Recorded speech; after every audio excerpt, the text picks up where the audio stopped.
Hello বন্ধুরা, এই দেখুন আমি একটা নতুন উনুন বানিয়েছি। এটা তোলা উনুন। বর্ষাকালে ঘরে রান্না করবো, তার জন্য আমার ছেলে দেখুন এখানে ঝাড় দিচ্ছে, ঝাঁটা নিয়ে। ও বলছে মা আমি একটু ঝাড় দেবো।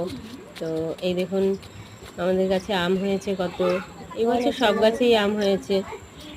তো দেখালাম আপনাদেরকে, দেখুন ঝাড় দিচ্ছে আমার ছেলে। তো আপনাদের দেখাই আমি কতগুলো গাছ লাগিয়েছি এখানে। এখানে আছে কিছু গাছ। তো দেখুন এখানে আছে নীলকণ্ঠ। দেখুন এখানে আমার শাশুড়ি মার কানেরটা সমস্যা হচ্ছে, তাই আমাকে একটু দেখাচ্ছিল।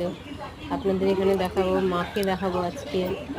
তো চলুন আমি যাচ্ছি মায়ের কাছে। এই যে দেখুন মাকে দর্শন করুন। তো বাইরে আসলাম, বাইরে এসে এবার দেখুন বাড়ির চারিদিকটা। ওই কাকিমা আসছে, কাকিমা জিজ্ঞাসা করছে কি ঘুম থেকে উঠলি? তাই আমি বললাম হ্যাঁ। দাঁড়া তোর একটু ভিডিও বানাই। এই দেখুন এটা হলো যজ্ঞের বেদি, যেখানে বাৎসরিক পুজোয় যজ্ঞ হয়, হোম যজ্ঞ। তো এই দেখুন আমার চারিপাশে গাছ লাগিয়েছি। তো এই গাছগুলো দেখুন আমি নতুন বসিয়েছি, গাছগুলো হয়েছে, কি সুন্দর ফুলও ফুটেছে।